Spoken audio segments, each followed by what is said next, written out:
வணக்கம் friends, welcome to round about Gates YouTube channel. எல்லாரும் எப்படி இருக்கீங்க? நல்லா இருக்கீங்களா?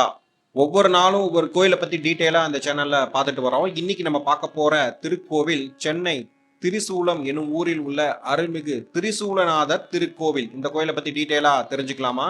இக்கோவிலில் திருக்கார்த்திகை, ஆருத்ரா தரிசனம், சிவராத்திரி, பங்குனி உத்திரம் ஆகியவை விசேஷம்.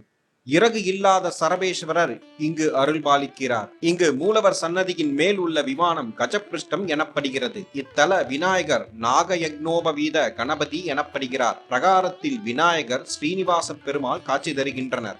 வைகுண்ட ஏகாதேசியின் போது ஸ்ரீனிவாசர் முத்தங்கி சேவையில் காட்சி தருவார். தனி சன்னதியில் உள்ள மார்க்கண்டேஸ்வரர் சோடசலிங்கம், அதாவது 16 பட்டை உள்ள லிங்கம், அந்த வடிவில் காட்சி தருகிறார்.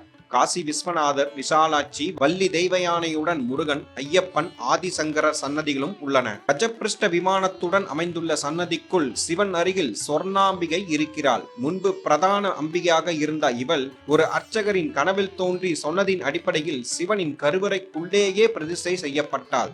பிரதான அம்பிகை திரிபுர சுந்தரி தனி சன்னதியில் காட்சி தருகிறாள். நவராத்திரி விழாவின் போது விசேஷ ஹோமம், 18 சுமங்கலிகள் 18 குழந்தைகளை வைத்து சுமங்கலி கன்யா பூஜைகள் நடத்தப்படும். தை, ஆடி, வெள்ளி நாட்களில் பூப்பாவாடை என்னும் வைபவம் நடக்கிறது. சிவன் சன்னதி கோஷ்டத்தில் வீராசன தட்சிணாமூர்த்தி இடது காலை குத்திட்டு அமர்ந்திருக்கிறார். பொதுவாக தட்சிணாமூர்த்திக்கு கீழே உள்ள சீடர்கள் வணங்கியபடிதான் இருப்பர். ஆனால் இங்குள்ள சீடர்கள் இருவர் சின்முத்திரையை காட்டியபடி இருக்கின்றனர். இத்தகைய அமைப்பை காண்பது அபூர்வம். சிவன் கோஷ்டத்தில் உள்ள விநாயகர் நாக யக்னோபவீத கணபதி என்று அழைக்கப்படுகிறார். உடலில் உள்ள 6 ஆதாரங்களில் மூலாதார சக்தியான குண்டலினி நாக வடிவில் இருக்கிறது. இவரது சிலை சுவரை குடைந்து உருவாக்கப்பட்டிருக்கிறது. நாகதோஷம் உள்ளவர்கள் இவருக்கு அபிஷேகம் செய்து வேண்டிக் கொள்கிறார்கள். கோவிலை சுற்றியுள்ள 4 மலைகளிலும் கார்த்திகை தீபத் திருவிழாவின் போது தீபமேற்றுகின்றனர்.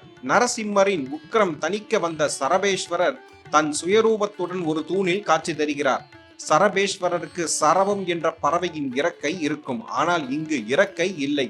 2 முகங்கள், 2 கைகள், மான், மலு ஏந்தியுள்ளார். மற்ற 2 கைகளாலும் நரசிம்மரை பிடித்த கோலத்தில் உள்ளார். இத்தகைய அமைப்பில் சரபேஸ்வரரை காண்பது அபூர்வம். பயம் நீங்க அமைதியான வாழ்க்கை அமைய இவருக்கு நெய் தீபம் ஏற்றி வழிபடுகிறார்கள். இக்கோவிலின் தல வரலாறை பார்ப்போம். பிரம்மா தனது படைத்தல் பணி சிறப்பாக நடப்பதற்காக லிங்க பிரதிஷ்டை செய்து 4 வேதங்களையும் சுற்றிலும் வைத்து பூஜை செய்தார். சிவபெருமானும் அவ்வாறே அவருக்கு அருள் செய்தார். லிங்கத்தை சுற்றி இருந்த 4 வேதங்களும் மலைகளாக மாறின.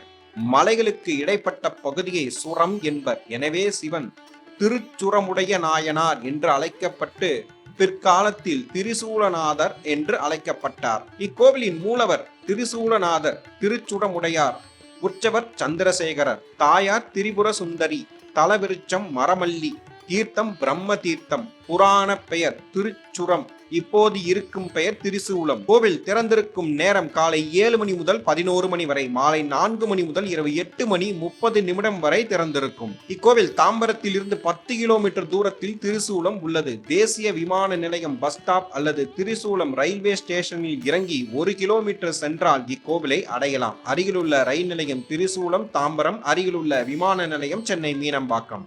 மீண்டும் ஒரு நல்ல பதிவில் உங்களை சந்திக்கிறேன். இந்த வீடியோ உங்களுக்கு பிடித்திருந்தால் லைக், ஷேர், சப்ஸ்கிரைப், கமெண்ட் செக்ஷனில் கமெண்ட் செய்யவும். நன்றி, வணக்கம்.